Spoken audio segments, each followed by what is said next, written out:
18장에서 그래서 바로 이제 사울이 다윗을 시기하고 죽이려는 이야기가, 그렇지 않고는 이야기 전개가 이해가 안 됩니다.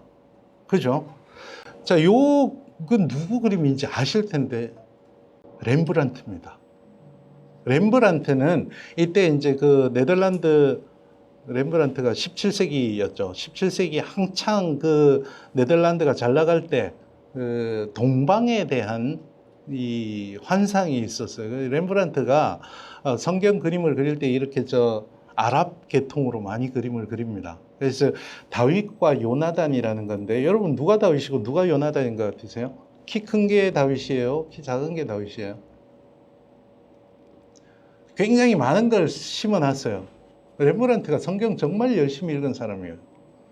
아주 사소한 부분까지. 누가 요나단일까요?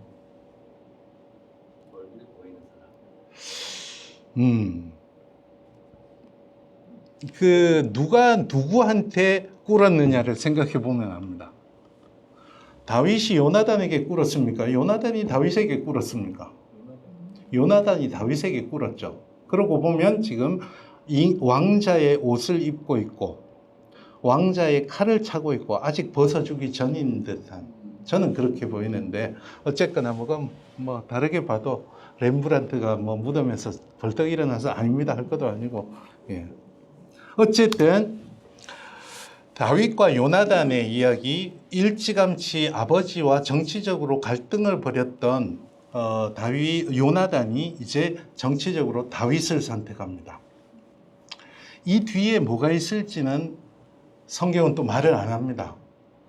사울의 왕실에 어떤 정치 세력들이 있었는지 모르겠지만 어쨌거나 요나단은 아버지를 버렸습니다. 그리고 이제 다윗과 요나단 형제님들 있잖아요. 우리 CCM 가수, 옛날 가수 있잖아요. 이 형제님들이 다윗과 요나단의 관계를 어떻게 생각했는지 모르겠는데, 3절에 보시면, 18장 3절에 보시면 끌렸다라는 표현이 있습니다.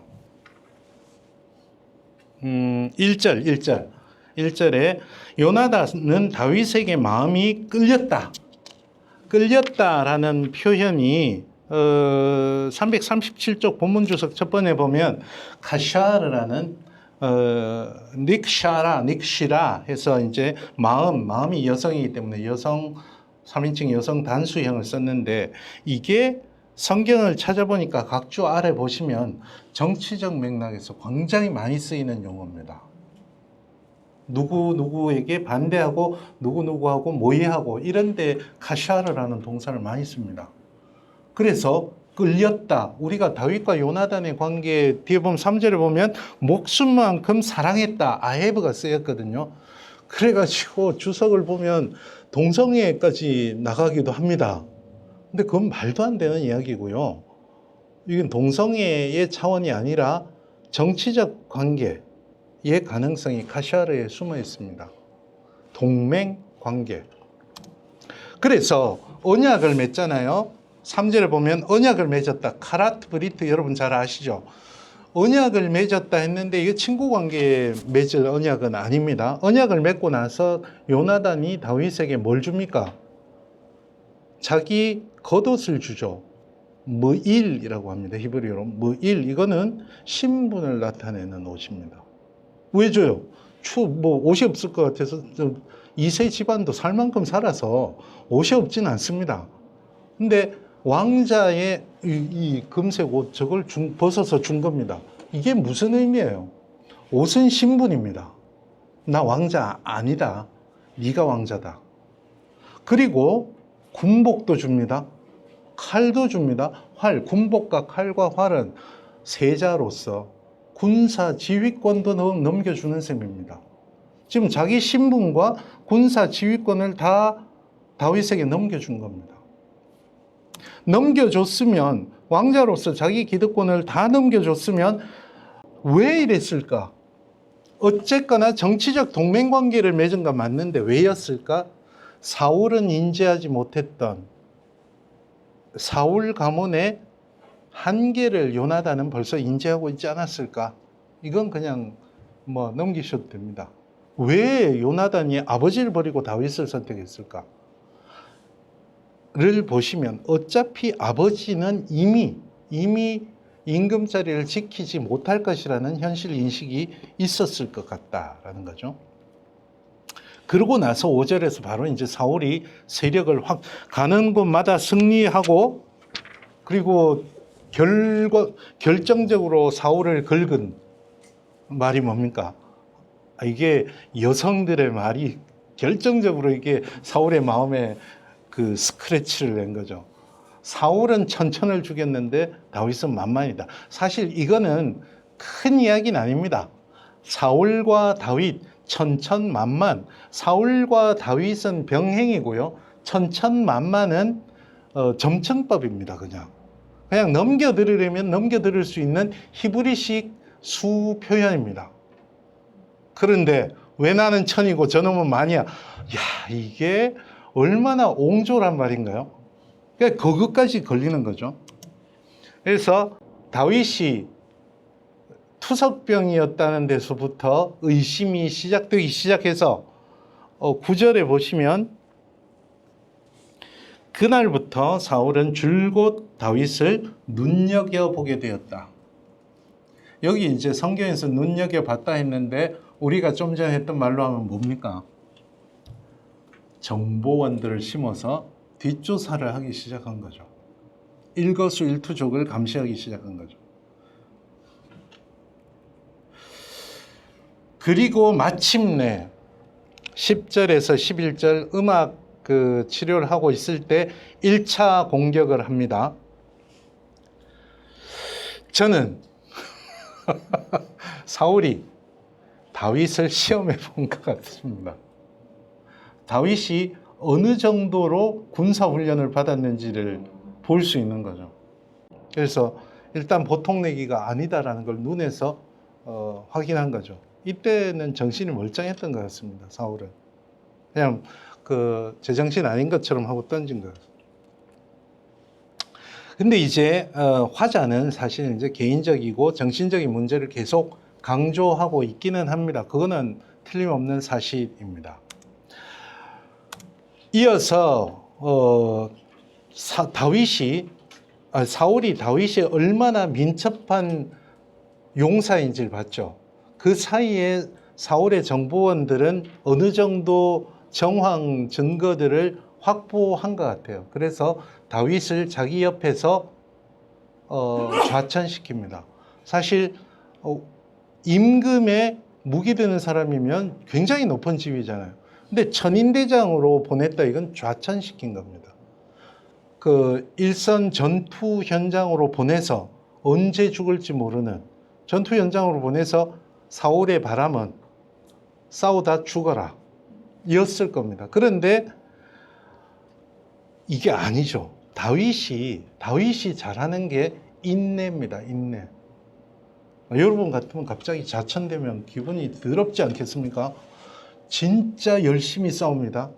진짜 열심히 싸워서 천인대장이니까 자기 부대원들의 마음을 얻습니다. 그리고 계속 승전을 합니다. 천인대장으로 좌천시켰는데 계속 승전하니까 사울은 어떻게 합니까? 적일수록 가까이 둬야 되는 게 맞다라는 걸 느낀 거죠. 그래서 사위를 삼으려고 그런 거죠. 거짓말을 합니다. 메랍은 벌써 결혼했는데 거짓말 등통 나니까 미갈이 다행히 다윗을 좋아하고 있다는 거죠. 야, 요거다 하고 조건을 걸죠. 신부값이 필요하다. 내가 그 집에 특별한 걸 요구할 건 없고 네가 가서 블레셋 사람 포피 100개를 가져와라. 이때 사울의 생각은 1대 100을 생각한 거죠. 1대 100으로 싸우면 이길 수 있습니까? 웬만해서 못 이깁니다. 싸우다 죽어라. 죽게 될 걸 이랬는데 다윗은 그 다음에 몇 절이더라 그게? 27절 보세요. 부하들과 일어나 가서 여기서 제가 아까 부하들의 마음을 얻었다는 것이 사실 이거 뭐 결혼한다고 신부값 얻으러 가는데 우리가 출동한 일인가? 이런 생각이 들 수 있는데 기꺼이 나가서 100개가 아니라 200개를 가져왔죠. 이게 이제 사울을 미치게 만드는 겁니다. 100개 가져오라 그랬는데 200개를 떡 가져오면 안 그래도 사울은 지금 막 불안해 죽겠는데 혼자 가라 그랬는데 자원에서 따라간 병사들이 있었고 100개 가져오라 그랬는데 200개 가져왔다? 다윗이 이래서 무서운 사람인 겁니다. 명분이 있죠. 어떻게 원수들을 내가 나가서 100명만 죽입니까? 임금님의 원수를 제가 200명을 죽고 왔습니다. 얼마나 명분이 좋아요. 그러나 실제적으로는 위협을 하는 겁니다. 사울이 자기를 두려워하고 있다는 걸 알기 때문에 명분을 쌓고 위협을 하는 거죠. 그리고 미갈과 결혼하고 사울은 더 미치는 거죠. 아무 되는 일이 없는 거죠. 그래서 이제 19장에서는 다윗이 드디어 이제 사울 곁에서 떠날 수밖에 없는 장면을 설명하는데 1절에 보시면 19장 1절에 보시면 공식적으로 다윗 제거 이야기를 합니다. 이게 잘 안 읽으시는 구절들이거든요. 이게 묵상할 때는 사울이 자기 아들 요나단과 자기 모든 신하에게 다윗을 죽이라고 말했다.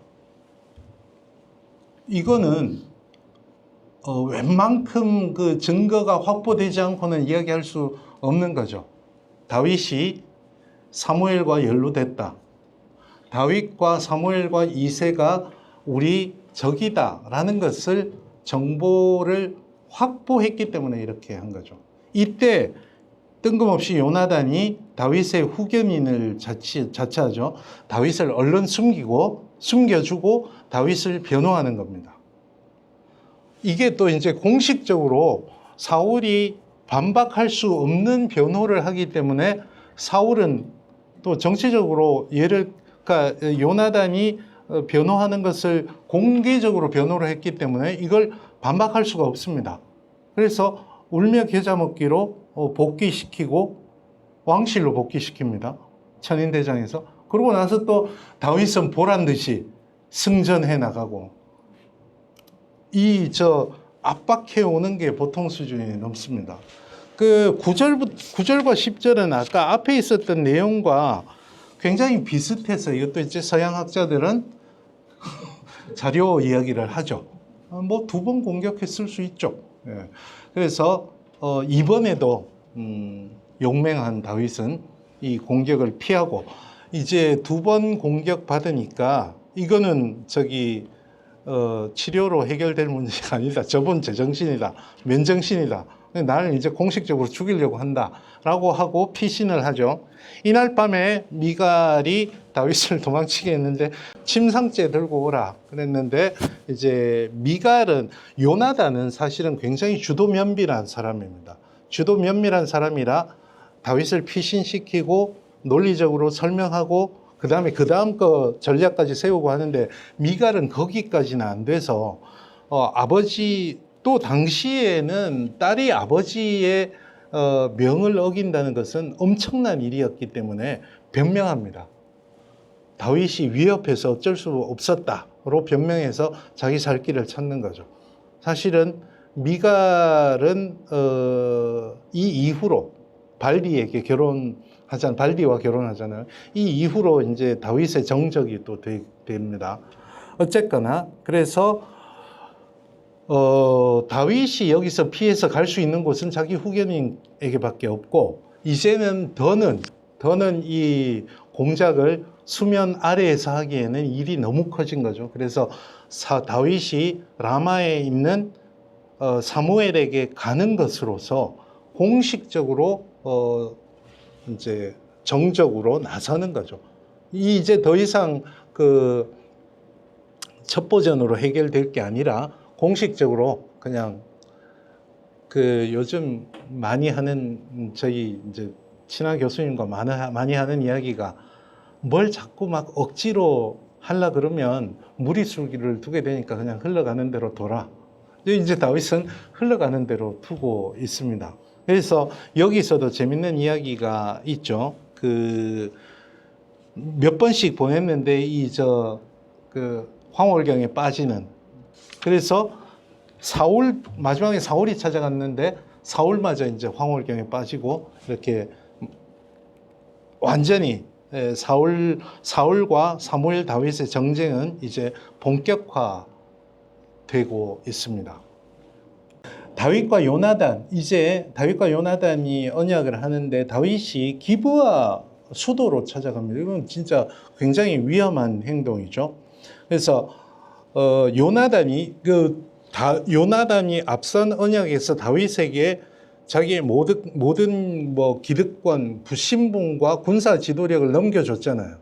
그러면 언약이라는 것은, 계약이라는 것은 주는 게 있으면 받는 게 있어야겠죠. 그래서 요나단은 다윗에게 이번에는 사울이 죽이려고 하는가 안 죽이려고 하는가 기뜸해 주겠다라고 이야기를 하고요. 다윗은 요나단 집안의 헤세드를 지키겠다. 친구 간에는 신이겠죠. 그래서 요게 이제 복선이 되는 것은 요나단의 마지막 아들이었던 장애인 아들 무비보셋의 이야기를 복선이 되고 있습니다. 그리고 16절과 17절에 서로 동맹을 확인하고 화살 신호죠. 내가 왕궁에 가서 이제 네가 없는 것을 보고 아버지가 죽이려고 하면 화살을 멀리 쏘고 아니면은 앞에 쏘고 하겠다 해서 결국에는 식사 자리에 참여하지 않은 것을 항명죄로 여겨서 이제 제거할 명분이 생긴 거죠. 그래서 왕과 함께하는 식탁에 아무 이유 없이 거부했다. 이거는 왕의 명령에 거부한 대역죄인이다. 그래서 제거해야 된다. 요걸 기다리고 있었던 겁니다. 지금까지는 요렇게 딱 맞는 명분이 없었어요. 그런데 이제 항명죄에 걸린 겁니다. 그리고 요나단을 엄청 꾸짖습니다. 20장 30절, 31절 보면 이 몹쓸 계집의 자식아, 제가 굉장히 순화해서 번역을 했습니다. 더 심한 말입니다. 네가 이새의 아들과 작당했다는 것을 내가 모를 줄 아느냐. 무섭지 않으세요? 제가 왜 사울이 정보 정치를 했다고 그랬는지 아시겠습니까? 이미 정보원들이 보고를 한 것 같아요. 이거 그냥 하는 소리는 아닙니다. 그것은 네 수치고 네 어미가 벌거벗는 수치란 말이다.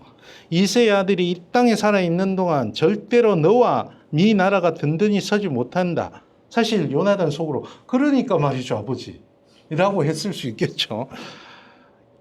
뭐 하여튼 그렇게 아마 다윗과 요나단의 동맹이 이미 발각됐던 것 같습니다. 여기서부터 요나단은 무대에서 사라지죠. 안 나옵니다. 이제 제가 됐나 싶기도 하고. 아니 마지막 전투에는 나갔으니까 완전히 제가 되진 않았는데 정치적 생명은 끝난 것 같습니다.